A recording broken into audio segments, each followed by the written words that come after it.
সংসদ নির্বাচনের মতো উপজেলা নির্বাচনও সুষ্ঠু হবে বলেছেন ওবায়দুল কাদের। আওয়ামী লীগ নেতাদের অর্থবিত্ত সিঙ্গাপুরকে ছাড়িয়ে গেছে অভিযোগ বিএনপির। উপজেলা নির্বাচনে এমপি মন্ত্রীদের প্রভাব না খাটানোর আহ্বান ইসি আহসান হাবিবের। কর্মকর্তাদের নিরপেক্ষভাবে কাজ করার নির্দেশ রাশেদা সুলতানার। আইনে শাসনহীন দেশে পদে পদে বালা মুসিবত, একদিন জবাব দিতে হবে বলেছেন ডক্টর মোহাম্মদ ইউনূস। অর্থ আত্মসাৎ মামলার পরবর্তী শুনানি 2 মে। দেখছিলেন বিআরবি কেবল সংবাদ শিরোনাম, এবারে বিস্তারিত। জাতীয় নির্বাচনের মতো উপজেলা নির্বাচনেও সুষ্ঠু শান্তিপূর্ণ ভোট গ্রহণ হবে বলেছেন আওয়ামী লীগের সাধারণ সম্পাদক ওবায়দুল কাদের। নির্বাচনে মন্ত্রী এমপিদের হস্তক্ষেপের কোনো সুযোগ থাকবে না বলেও তিনি জানান। এক বিবৃতিতে তিনি এসব কথা বলেন। তিনি আরও বলেন, আইন শৃঙ্খলা রক্ষাকারী বাহিনীর সহ নির্বাচন পরিচালনায় নিয়োজিত প্রশাসনও শতভাগ নিরপেক্ষতা বজায় রাখবে। প্রধানমন্ত্রী শেখ হাসিনা সুষ্ঠু ও শান্তিপূর্ণ পরিবেশে নিরপেক্ষভাবে নির্বাচন অনুষ্ঠানে কমিশনকে সর্বাত্মক সহযোগিতার প্রত্যয় ব্যক্ত করেন। উপজেলা নির্বাচনে কেউ কোনো ধরনের অবৈধ হস্তক্ষেপ করলে তার বিরুদ্ধে আইনানুগ ব্যবস্থা নেওয়া হবে। এই নির্বাচনে জনগণের মতামতের সুস্পষ্ট প্রতিফলন ঘটবে। ভোটাররা নির্বিঘ্নে নিজেদের ভোট দিতে পারবে বলে আশ্বস্ত করেন তিনি। নির্বাচনে কোনো প্রকার অবৈধ হস্তক্ষেপ এবং নির্বাচনের নিরপেক্ষতা বিনষ্ট করার কর্মকাণ্ডে জড়িত না থাকার জন্য মন্ত্রী সহ দলীয় সংসদ সদস্য এবং নেতাকর্মীদের সাংগঠনিক নির্দেশনাও দিয়েছেন দলের সাধারণ সম্পাদক। বিএনপির সিনিয়র যুগ্ম মহাসচিব রুহুল কবির রিজভী বলেছেন, আওয়ামী লীগের নেতাদের অর্থবিত্ত সিঙ্গাপুরকে ছাড়িয়ে গেছে। তিনি জানান, দেশের স্বাধীনতা সার্বভৌমত্ব ক্ষুণ্ণ করে আওয়ামী লীগকে ক্ষমতায় থাকতে সাহায্য করছে ভারত। তারা বাংলাদেশকে নিয়ন্ত্রণ করতে চায়, কিন্তু বাংলাদেশকে আরেকটি কাশ্মীর হতে দেওয়া হবে না। নয়াপল্টনে দলের কেন্দ্রীয় কার্যালয়ের নিচতলায় গরিব দুস্থদের মাঝে ঈদ উপহার সামগ্রী বিতরণ করেন রুহুল কবির রিজভী। এ সময় তিনি জানান, দেশে দুর্ভিক্ষাবস্থা চলছে, রাস্তাঘাটে বেড়েছে ভিক্ষুকের সংখ্যা। তিনি জানান, জনগণকে অনাহারে রেখে কিছু মানুষ আঙ্গুল ফুলে কলাগাছ হয়ে গেছে। সরকারের ঘনিষ্ঠজনরা আরো ধনী হয়েছেন, আবার দেশকে ভিক্ষুকের দেশে পরিণত করার চেষ্টা করছেন। তিনি অভিযোগ করেন, বিএনপি নেতাকর্মীদের কারাগারে রেখে নির্যাতন করে বর্বর নির্বাচন করেছে সরকার। বাংলাদেশের জনগণের ভোটাধিকারে হস্তক্ষেপ করেছে ভারত। যারা বাংলাদেশের জনগণকে অসম্মান করে, তাদের পণ্য এদেশের জনগণ কেন কিনবে সে প্রশ্ন রাখেন বিএনপির এই নেতা। আমাদের দেশে অবাধ সুষ্ঠু নির্বাচন হোক, তারা তো চায় না। তারা চায় এই দেশকে নিয়ন্ত্রণ করতে, এই দেশের প্রভু হতে। তাই তাদের পক্ষের অনুগত কিছু লোকদেরকে তারা সাপোর্ট করে যাচ্ছে। তবে আমি দৃঢ়তার সাথে বলতে চাই, বাংলাদেশকে আরেকটি কাশ্মীর হতে আমরা দেব না। আসলে মানুষ খুব কষ্টে আছে, ভীষণ কষ্টে আছে। গতকাল কিংবা পরশুদিন মা তার সন্তানকে নিয়ে এসছে হাটেই বিক্রি করার জন্য। দুর্ভিক্ষের শুধু পদধ্বনি নয়, দুর্ভিক্ষ চলমান। রাস্তাঘাটে কয়েক বছর আগেও এত ভিক্ষুক আমরা দেখিনি। 72 থেকে 75-এ তলাবিহীন ঝুরি করে যে ভিক্ষুকের দেশে পরিণত করা হয়েছিল, এখন সেই ভিক্ষুকের দেশ আবার পরিণত করার চেষ্টা করছে। আসন্ন উপজেলা পরিষদ নির্বাচনে এমপি মন্ত্রীদের প্রভাব বিস্তার না করার আহ্বান জানিয়েছেন নির্বাচন কমিশনার অবসরপ্রাপ্ত ব্রিগেডিয়ার জেনারেল মোহাম্মদ আহসান হাবিব খান। দুপুরে ঝিনাইদহ জেলা প্রশাসকের সম্মেলন কক্ষে উপজেলা পরিষদ নির্বাচন উপলক্ষে ঝিনাইদহ সহ 5 জেলার নির্বাচন সংশ্লিষ্ট কর্মকর্তাদের সঙ্গে মতবিনিময় শেষে সাংবাদিকদের তিনি এসব কথা জানান। এদিকে নির্বাচন কমিশনার রাশেদা সুলতানা বলেছেন, কমিশনের মেসেজ একটাই, লোভ ভয়ভীতি সবকিছুর ঊর্ধ্বে থেকে নিরপেক্ষভাবে পেশাদারিত্ব মনোভাব নিয়ে যেন কাজ করেন কর্মকর্তারা।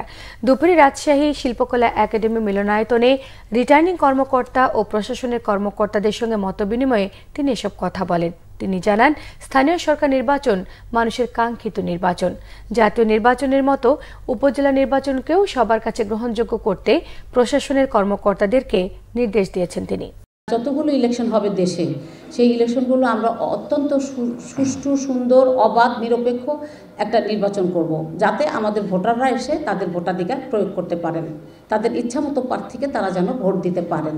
আমার সাথে যারা বসে আছেন, এই সকল বাহিনীকে নিয়ে, আর সকল বাহিনীকে একসাথে এক ধারায় নিয়ে যাওয়াটা, এইটাই কিন্তু আসলে নির্বাচন কমিশনের এখন প্রধান কাজ।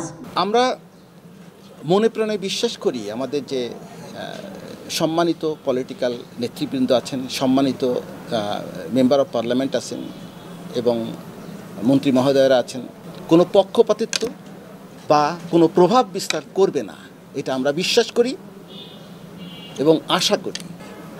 এই ব্যাপারে কিন্তু আমরা খুব সজাগ এবং সচেতন। নোবেল জয়ী ডক্টর মোহাম্মদ ইউনূস বলেছেন, আইনের শাসনহীন দেশে পদে পদে বালা মুসিবত, তবে একদিন জবাব দিতেই হবে। আজ গ্রামীণ টেলিকমের শ্রমিক কর্মচারী কল্যাণ তহবিলের প্রায় ২৬ কোটি টাকা আত্মসাতের অভিযোগে করা মামলার চার্জ গঠন শেষে তিনি এসব কথা জানান। মামলাটি বিশেষ জজ আদালত ৪-এ বদলি করা হয়েছে। পরবর্তী শুনানি ২ মে। দুদকের মামলায় হাজিরা দিতে মঙ্গলবার দুপুরে ঢাকা মহানগর বিশেষ দায়রা জজ আদালতে যান ডক্টর ইউনূস। এর আগে গত ৩ মার্চ ডক্টর ইউনূস সহ ৭ জনকে শ্রমিক কর্মচারীদের কল্যাণ তহবিলের ২৫ কোটি টাকা আত্মসাতের অভিযোগে দুদকের মামলায় জামিন দেন আদালত। ঢাকা মহানগর দায়রা জজ আদালতের বিচারক আশামস জগলুল হোসেনের আদালতে তিনি আত্মসমর্পণ করে জামিন আবেদন করেন। আদালত উভয় পক্ষের শুনানি শেষে ডক্টর ইউনূস সহ ৭ জনের জামিন মঞ্জুর করেন। একই সঙ্গে এ মামলার পরবর্তী শুনানির জন্য ২ এপ্রিল দিন ধার্য করেন। এরই ধারাবাহিকতায় হাজিরা দিলেন ডক্টর মোহাম্মদ ইউনূস। গত ২৯ জানুয়ারি দুদকের প্রধান কার্যালয়ে অনুষ্ঠিত কমিশন বৈঠকে ডক্টর ইউনূস সহ ১৪ জনের বিরুদ্ধে চার্জশিট অনুমোদন দেওয়া হয়েছে। আমদানি নির্ভরতা কমাতে প্রথমবারের মতো কালোজিরা চাষ শুরু হয়েছে টাঙ্গাইল সদর উপজেলায়। প্রণোদনার মধ্য দিয়ে কৃষকদের উৎসাহিত করেছে কৃষি বিভাগ। ফলনও হয়েছে বেশ ভালো। যমুনার চরাঞ্চলে নতুন ফসল কালোজিরা চাষের সফলতা দেখে আগ্রহ বেড়েছে অন্য কৃষকদেরও। টাঙ্গাইল প্রতিনিধি আতাউর রহমান আজাদের তথ্যচিত্রে থাকছে ডেস্ক রিপোর্ট।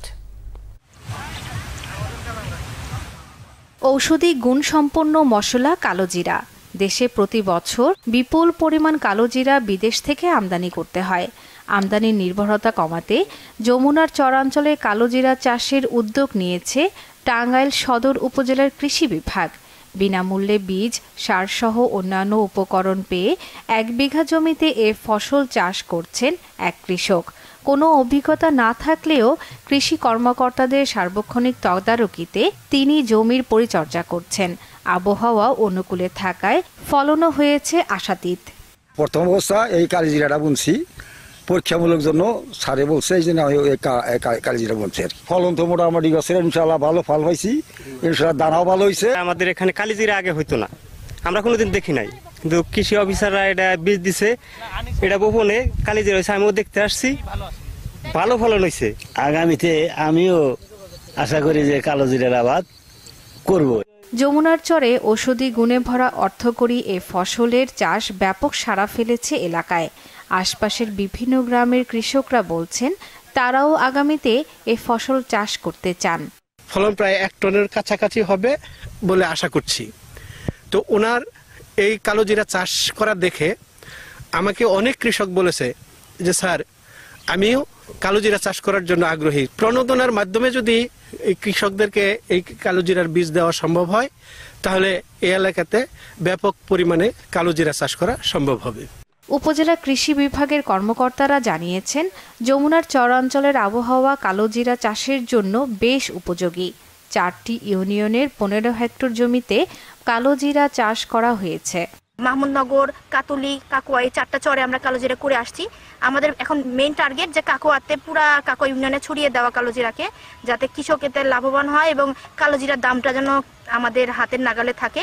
মূল্যবান ফসলটির মাধ্যমে এই অঞ্চলের কৃষি অর্থনীতিতে পরিবর্তনের লক্ষণ দেখছে কৃষি বিভাগ। Bangla Vision news desk. দেশের বিভিন্ন জায়গার আরো কিছু খবর নিয়ে এখন থাকছে একটি ডেস্ক রিপোর্ট। রমজান উপলক্ষে চট্টগ্রামের কর্ণফুলী উপজেলার বড় উঠানে সৈয়দা হোসনে আরা আলম খান ফাউন্ডেশনের ব্যবস্থাপনায় কোরআন তেলাওয়াত, হামদনাত ও আজান প্রতিযোগিতা হয়েছে। এতে উপস্থিত ছিলেন শাহমিরপুর ফয়জুলবাড়ি ফাজিল ডিগ্রি মাদ্রাসার ভাইস প্রিন্সিপাল মাওলানা ডক্টর মোহাম্মদ খলিলুর রহমান, ফাউন্ডেশনটির সভাপতি মোহাম্মদ মোকাম্মেল হক খান সহ অন্যরাও উপস্থিত ছিলেন এ সময়। এবার মোট ১৩টি শিক্ষা প্রতিষ্ঠান থেকে ৯৮ জন প্রতিযোগিতায় অংশ নিয়েছে। পরে বিজয়ীদের মাঝে পুরস্কার বিতরণ করা হয়। কক্সবাজারের বন বিভাগের বিট কর্মকর্তা সাজ্জাদকে উখিয়ায় গাড়ি চাপায় হত্যার ঘটনায় জড়িতদের গ্রেফতারের দাবিতে মানববন্ধন হয়েছে। দক্ষিণ বন বিভাগের বিভাগীয় কর্মকর্তা সরওয়ার আলমের সভাপতিত্বে এতে উত্তর বন বিভাগের বিভাগীয় কর্মকর্তা মোহাম্মদ আনোয়ার হোসেন, স্থানীয় প্রেসক্লাবের সাধারণ সম্পাদক মুজিবুল ইসলাম সহ কক্সবাজার দক্ষিণ ও উত্তর বন বিভাগের কর্মকর্তা ও কর্মচারীরা উপস্থিত ছিলেন।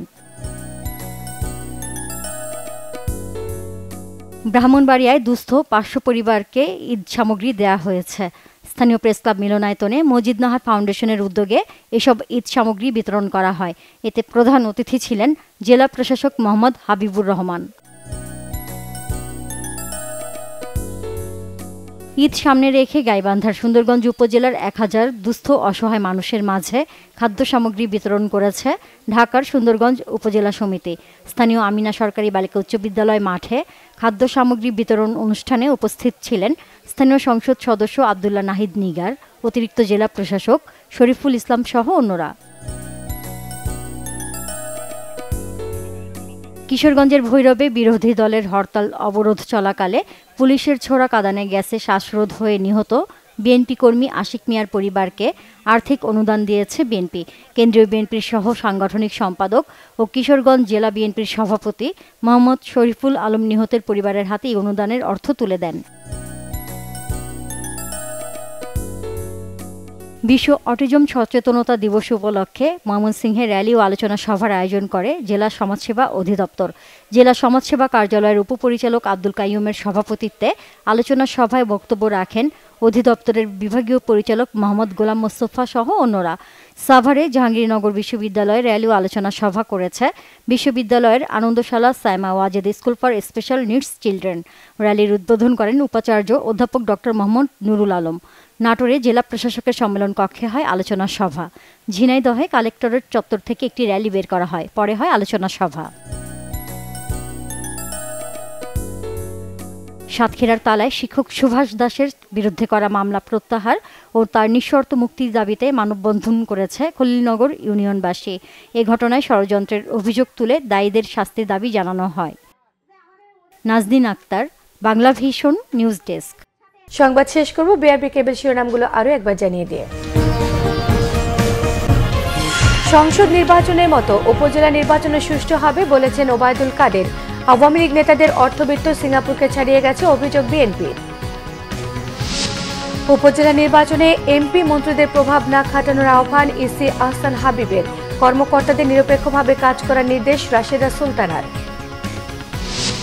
আইনে শাসনহীন দেশে পদে পদে বালা মুসিবত, একদিন জবাব দিতেই হবে বলেছেন ডক্টর মোহাম্মদ ইউনূস। অর্থ আত্মসাৎ মামলার পরবর্তী শুনানি 2 মে।